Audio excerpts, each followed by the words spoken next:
Any apologies must come with reparations for the families of the affected, for those comrades who still have injuries, bullet wounds, fractures, and everything else.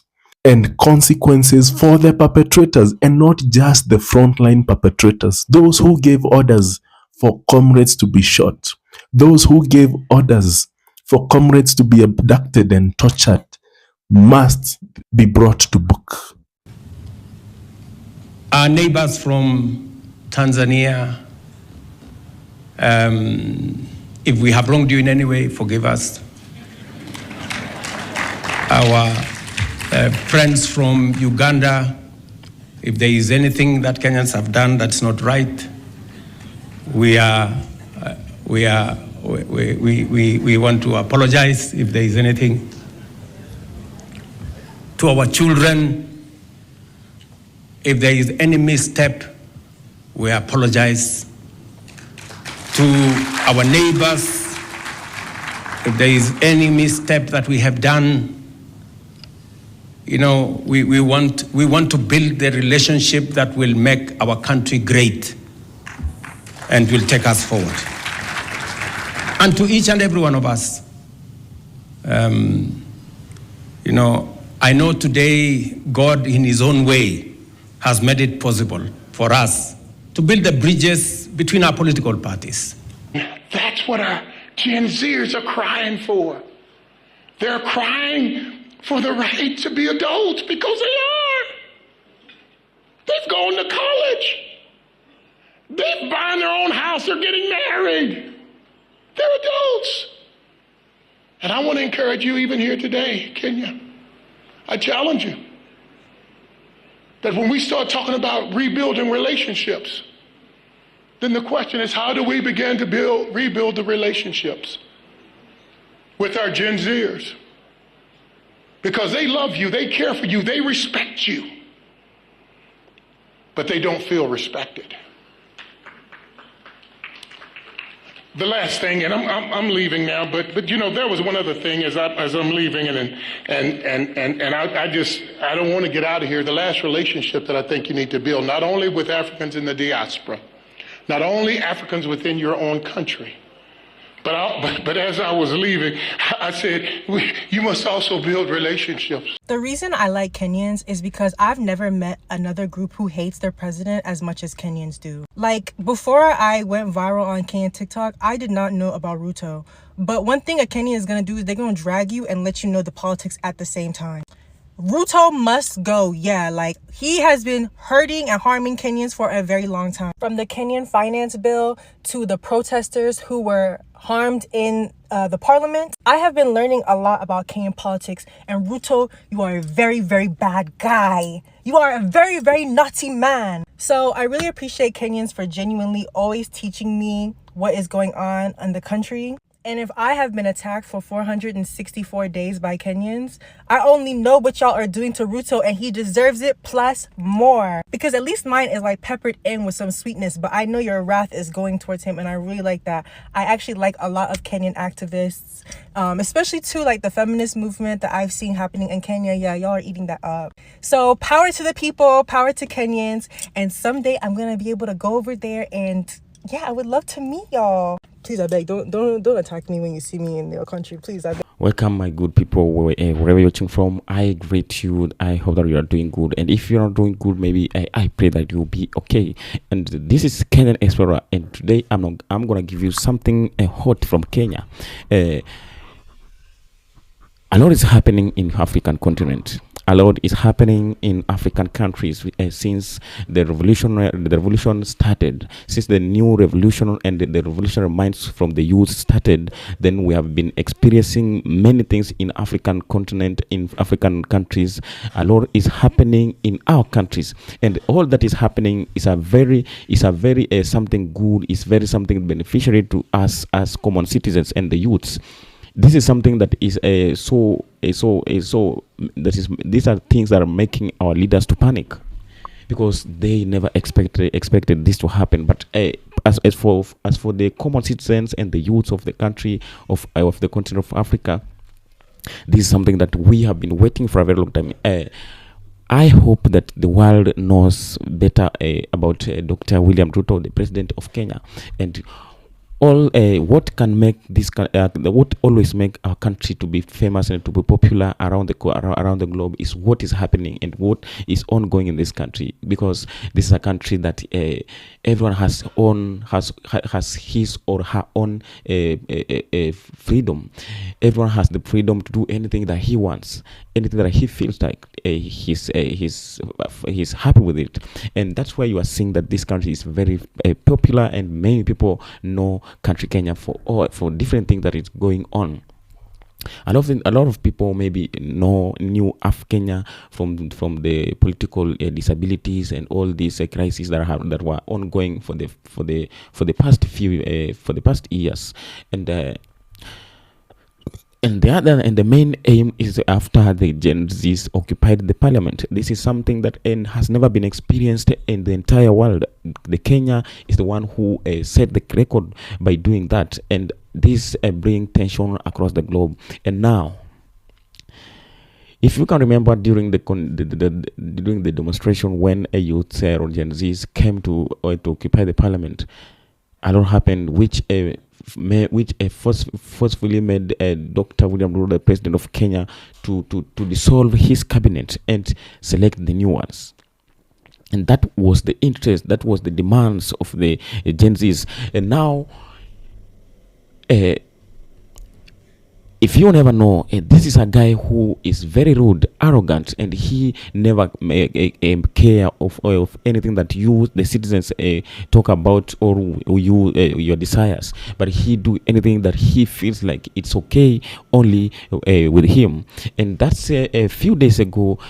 He has come out just yesterday. He has come out to apologize to the nations, apologize to the Gen Zs, and but this apology has bring a lot of sparks across the minds, across the people, across the country, across the country, because many people have reacted to this apology. I can start by my own opinion. Why did he came to apologize at this time? And when we compare this at this incident that he is talking about, during that time, people talked a lot. People reacted differently. People criticized that action, because most of the youths were killed. Most of the youths were destroyed. The life of the innocent young souls were destroyed. The life of the young generation and their dreams were cut short. And the reasons being, they have gone to the streets to demand for their rights. That is what their crime. And the president himself come up on the media and say that, and call these children or these youths names. He insulted them. He called them different bad names. He said that this even the government officials came out calling Gen Z some bad names, that these children are not okay.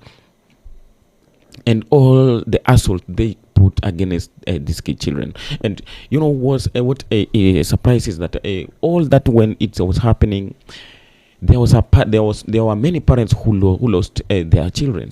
There were many people who lost their relatives during that protest.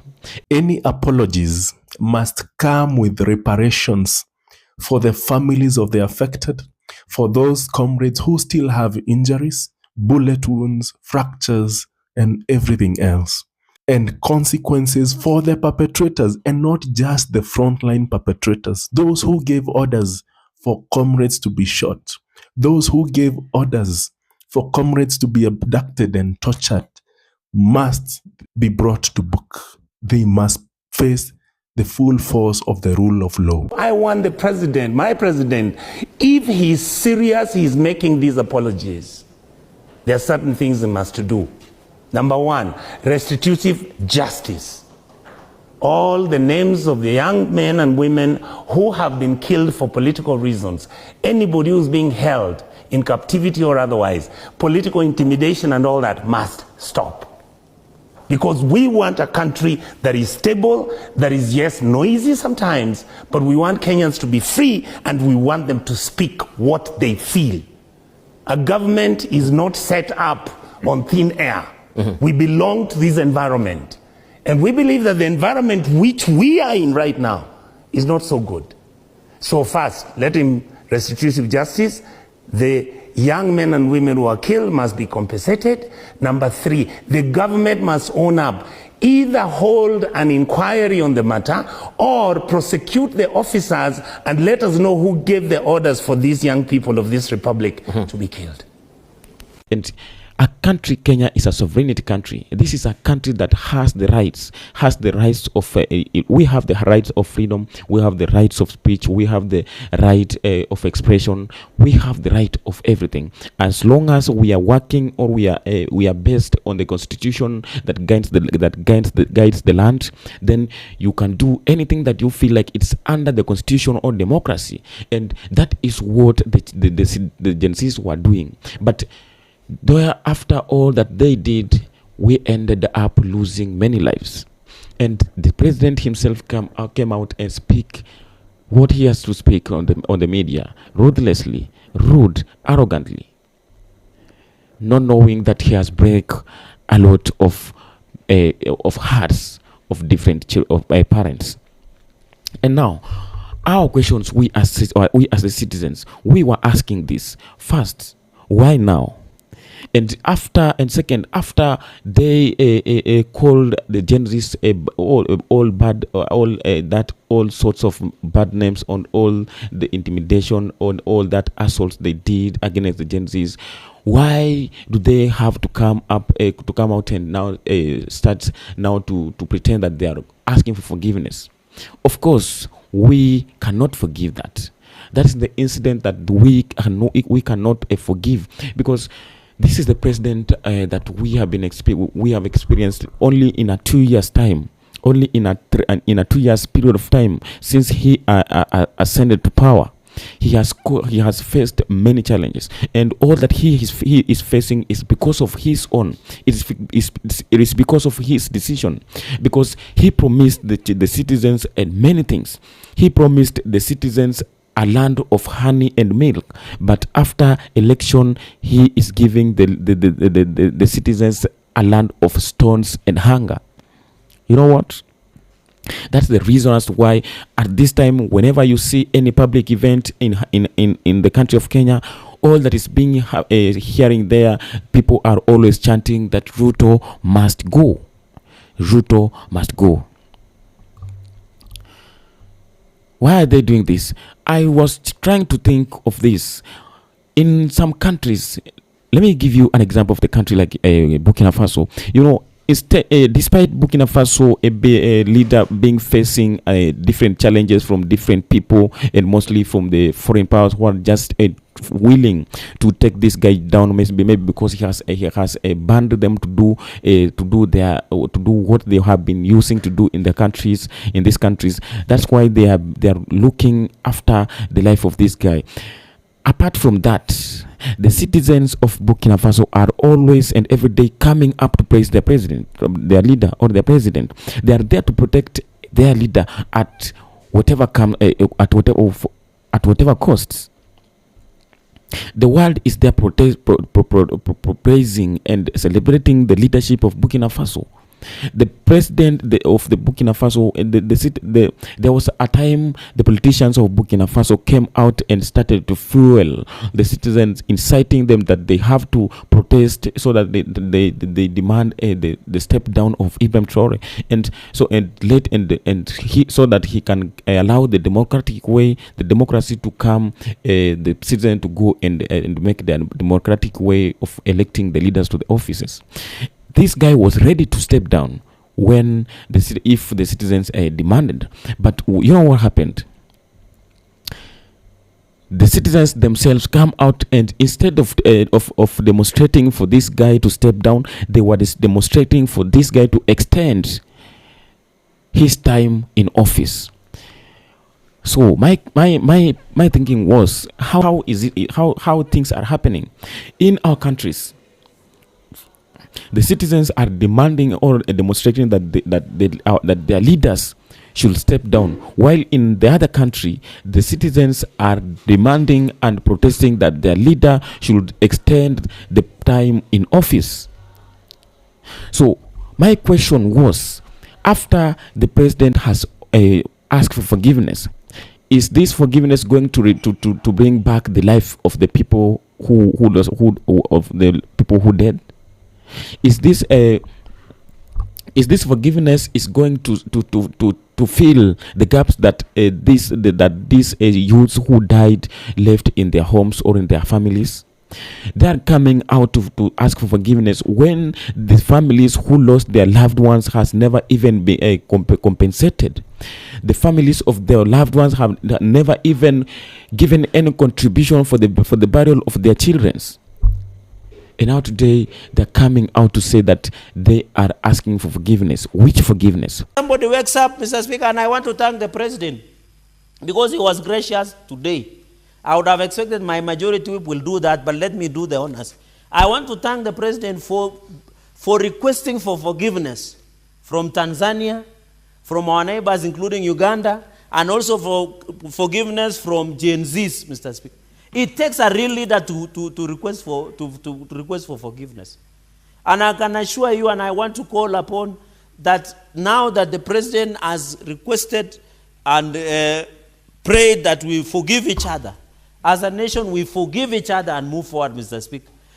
And he did only this because of that white American bishop who was speaking against the incident that happened in Kenya and was criticizing this incident, this action at high, or how the government can keep on killing their citizens instead of protecting them. So this forgiveness, first of all, never come inside the heart of our president. This is something that he just did to deceive the minds of Kenyans. But we as Kenyans, we are also wise, and we think before they did something, before they do whatever they do whatever they want to do for us, we are already aware of it, and we are not going to do this. We are not going to allow this. If they want for forgiveness, they have to call all the families that lost their children. They could have started by that, by calling all the parents who lost their children during this demonstration and know how they can compensate them. How can they talk with them? How they can bargain on how to compensate these families. At least they feel something. At least they feel that burden and sees that that gap that they have in their families, but not just coming out and waking up one day and saying that you are coming to ask for forgiveness from the country, from the citizens. That cannot be allowed, and this will not stop our stand of sending our African leaders home. We as Africans, we are living a life that we don't deserve to live. We as Africans, our forefathers, our ancestors passed a lot through the hands of the colonizers. And what is happening in our African countries, and what is happening in our African countries is not the same, is not different from what happened during colonization, because the citizens or Africans were humiliated. They were threatened. They were killed. They never had right to do anything in their countries. And this is what still is happening in our countries. Take example of the country like Uganda. Take example of the country like Tanzania. Take example of the country like Congo, Sudan, African countries, Kenya. Things are very different. And things are working against the will of the citizens. And that's why we are saying that a struggle begins and struggle continues. A luta continua. What is happening in African countries? These leaders that we are seeing today coming out to start maybe pretending that they are now coming to speak to the citizens, they are doing this because they have seen that the life of the African citizens are different. They are coming out to see what is happening. They are seeing what is happening in the neighboring countries. All the countries that the citizens have been tired with their leaders. That's why you are seeing the coup attempts in these countries. So they are only afraid of these processes, and that's why they're coming to deceive us. whenever you are as citizens of Africa and you are not doing whatever you have to do, you are not delivering the citizen, you are not doing according to your mandatory, then you have a tough time, because we are going one by one, and we are going to make that Africa is aligned. We are going to make sure that Africa is become the better place. Africa is not a battlefield. Africa is not a place of looting and allowing foreigners to come and take our properties and resources. Africa is the best place, as we are working for it to change everything. We are going to change everything, from the system of governance, from the system of political issues, from all that things we are going to do just for the benefit and interest of African continent. So when we say that we need the sovereignty, we need the revolutionaries, we mean this. We are experiencing African youths in different countries. They are on the streets demanding their rights, demanding that this is what they want. They need a transition of governance. That is what we are working for. And this kind of things of coming to deceive us in the name of apologizing or doing whatever you are doing after you have did what you did, and make some citizens to go through hardship. We are not going to allow this, and that's why we say that all the apologies that maybe the government of Kenya has made to the citizens is not acceptable, and we have not accepted, and we are not going to accept it until they follow the process and the procedure as it is needed. Tell me what you have. I hope and I believe that you know what I'm talking about. You know what happened to Kenya, and you know what was supposed to happen for this to rectify the mistakes that happened. This is not the way of our leaders rectifying the mistakes that they did. They know what they have to do, and they must do it. Apart from that, then they have a tough time. This Kenyan Spirit. Tell me what you have in the comment section. Keep in tone as we are doing this in African way. We have to make to reach this journey that we are in. Stay tuned until next episode. We will meet again.